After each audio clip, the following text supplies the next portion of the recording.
भैया 30 किलोमीटर घर पड़ी हमारे बबूरा आ पवन सिंह हम कट्टर फैन ऐसा नहीं कि कह दी कि गिरनी दे दनू तो दे दे बात जतिवाद रही तो फिल्म के नाम बबुआन रही काहे सूर्यवंशम रहल भाई बहन माई केहू जोड़े एको ठोप गलत फिल्म होइले नहीं के ना कोनो में गलत गानो नहीं खे एको ठोप गाना 7-8 गो बा ऐसन बा गाना बा सुनबो तो सब हिट बा भाई का लगता फिल्म हिट करे मर्दे हिट ना करी नु हिट ना करी सुपर हिट होई हिट का होला पवन सिंह फिल्म हिट होई सुपर हिट होई। एक बात बताइए ये फिल्म सूर्यवंशम क्या माते बहन देख सकती है फिल्म? केहू देख सकेला भैया माते बहन का बूढ़ दादी देख सकेली हाँ बहन जोर देख सकेला गर्लफ्रेंड जोर देख सके केहू जोर देखबा नु एकदम प्योर बाबू वाला इतना बढ़िया कहानी बा कि देखबा तो देखब कह कम नु कहब पारिवारिक फिल्म में होला नु एकदम सस्पेंस से लेके सब चीजें बा। इस फिल्म कितना गाना है मतलब 8 गो 9 गो गाना कौन बढ़िया गाना लग रहा है? गाना याद भइल कि ना गाना मरते शुरुए से मचैले बा धमाका। आस्था सिंह के का कहम भैया क्या बात दाते से भैया आस्था सिंह के का कहम ने जीजा से भाव काहे खातर उदाते से ओढ़नी दबा के न्यू एक्ट्रेस स्टाइल बड़ी आस्था सिंह तो सुनले में प्रखंड होके चाहे जिला बबुआने से हिला। इस गाने में कुछ लोग कह रहे हैं इस फिल्म में जो गाना है कि एक गाना जातिवाद पे आया ना देखो जातिवाद के नहीं आरा जिला के भी नाम ले ले बा बात बाकी ना अब ओकर शौक बा मान लो फिल्म बा तो जातिवाद रही तो फिल्म के नाम बबुआन रही काहे सूर्यवंशम रहल एगो होला भैया हाथ ना फिल्म होइलक एगो अपन शौक न होला नु ये बताइए पवन सिंह का इतना नाम ले रहे हैं कोई कट्टर फैन तो नहीं भैया हम कट्टर फैन ना हई पवन सिंह के तू फैन हो जी वैसन ब्रांड भइल नहीं बा पवन सिंह से मिले हैं कभी ना मिलल नहीं खी जय मिलम ओ दिन तो गदगद हो जाए। वाह अब भैया रहल बा देखो पवन सिंह के फैन हो कारण बा केकरो में कुछ क्वालिटी रहता तब नु फैन होबा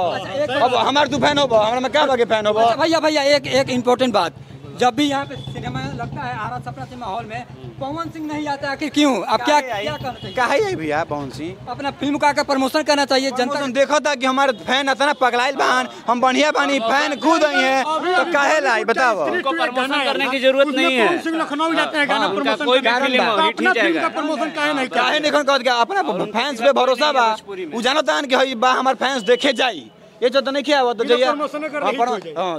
लो आरा जिला में मैंने पवन सिंह प्रमोशन करे तो काची का आरा जिला मर्दे घर ई बताओ तारा घरे अगर मर्दे रुपया देके खाना खाए पड़ो तो काची तार घर हटे बाद में दम बाकी ना सही बात है क्या तो जाए तो हमारा पूरा कहने का मतलब है पावर तो यहीं से स्टार्ट होता है। पावर कहियो एजे से रही पावर एजे से शुरू होला एजे से खत्म होई केहू कतनो आई बोल दीजिए पवन सिंह का पावर कहां से चालू पावर एजे शुरू होई एजे से खत्म होई एक बार अपना बोल केहू कतनो आई या कतनो आई झमकावला से थोड़े होई आ पवन सिंह केहू कहियो ना होई हां माने कहू कतनो नचला से नचनिया हो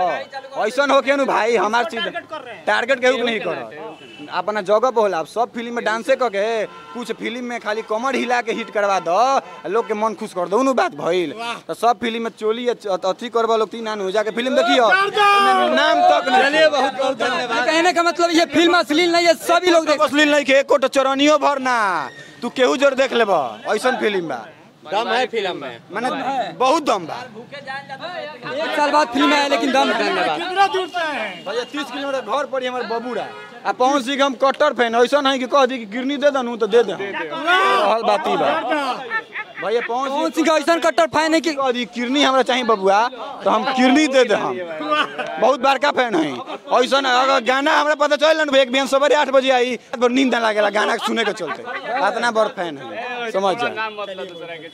ना सारी अपना जगह। तो देखिए पावर स्टार पवन सिंह का कट्टर फैन मिले हैं बाकी ये फिल्म में लग रहा है